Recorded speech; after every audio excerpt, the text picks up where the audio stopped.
I finally made one of those frame wreaths. I hope you'll come along. This is a 12 by 12 frame that I picked up thrifting, and I had to take all the staples off the paper and then remove the hanger as well.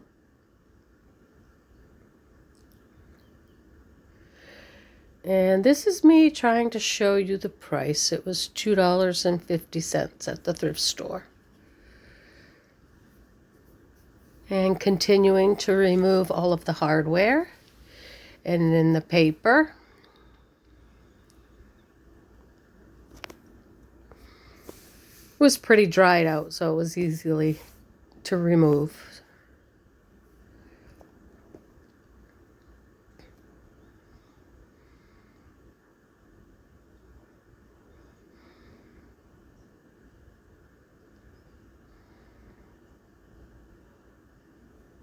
I just scraped off that paper with the scissors and cleaning up. And the art was stapled on all four sides into the frame, so I'm removing those staples. Those were some pretty rugged staples, and I can't stress enough safety.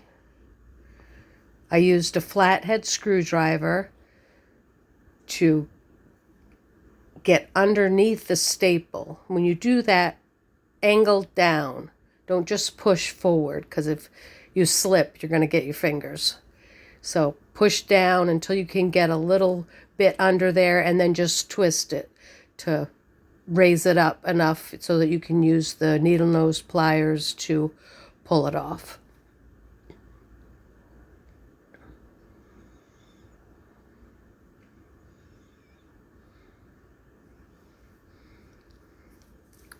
And I picked this frame. It's white and gold, but looks kind of distressed. I really liked that color and style of frame. That's why I picked it. And now I'm just trying to select the right flowers and foliage. I picked all of this stuff up last winter after Christmas on clearance from Hobby Lobby mostly.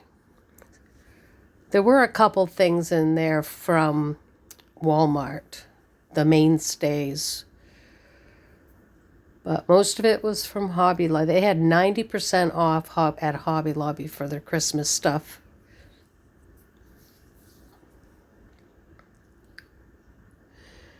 And that Santa's face I got at a thrift store in a bag of a bunch of other Christmas ornaments and decorations. That tag was Hobby Lobby.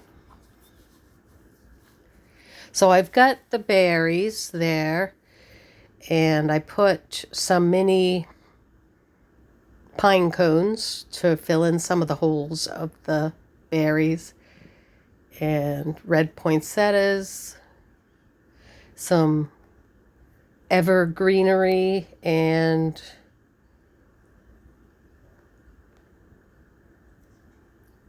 mistletoe to fill in with some of the gaps in the berries too. So those are the 4 different things that I used. I just had to figure out how I was going to place them, and hot glue them. And it took a little bit for the hot glue to set up, so I fast forwarded everything. There goes the greenery.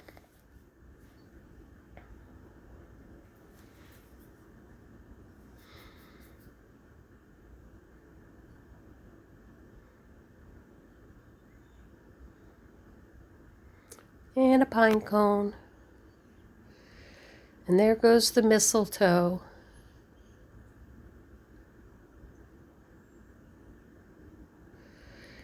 I ended up having to cut the stem off. I tried to slip it underneath the berries, but it wasn't working out. So I snipped it right off and then glued it in, and then glued the stamen in there. Now I'm working on the second side, which went a lot faster because I had the placement figured out and everything. So there goes the berries.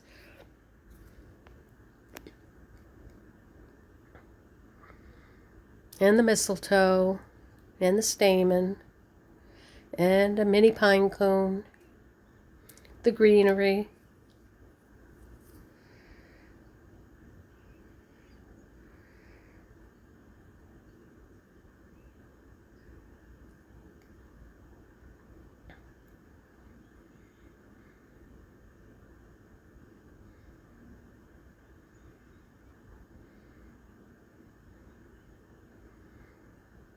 And I had to bend the head of the flowers, bend them up a little bit so that you could see them and they weren't just all upside down.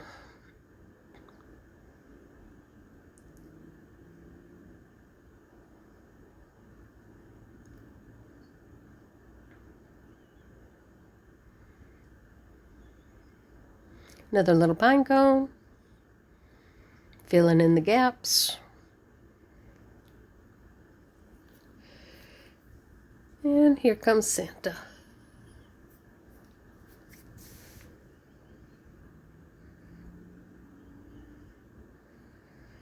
And I decided I needed a little bit of greenery in there. Fill in that gap there. That's another bunch of mistletoe. And I put another one on the other side as well, so everything's balanced.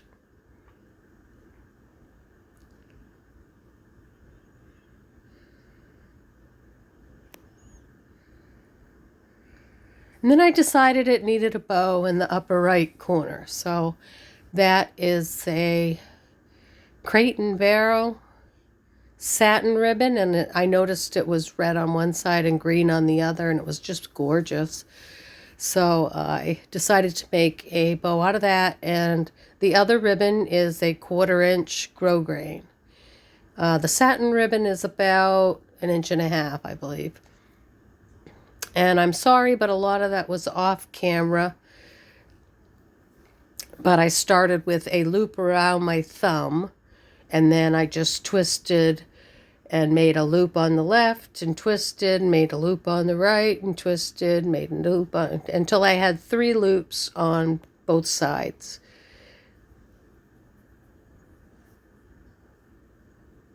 When you make the loop for the center on your thumb in the beginning, make sure that you have a long enough tail to start before you start making your other loops, and you'll see that I have 2 tails.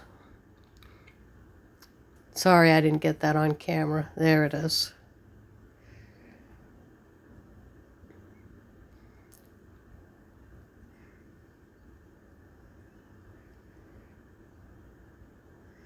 And I'm just twisting in the center so that the red is on the outside every time I make a loop. Twist it and make a loop on the other side.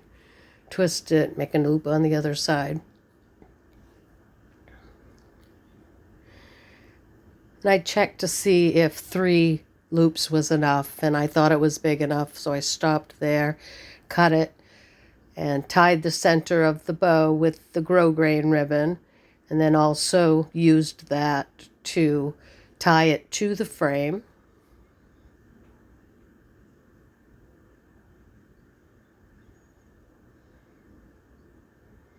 And trimmed off the excess, and then fold the tail in half and cut it at an angle so you get that little forked end. Fluff your bow and make sure that it is wonderful. And that is all.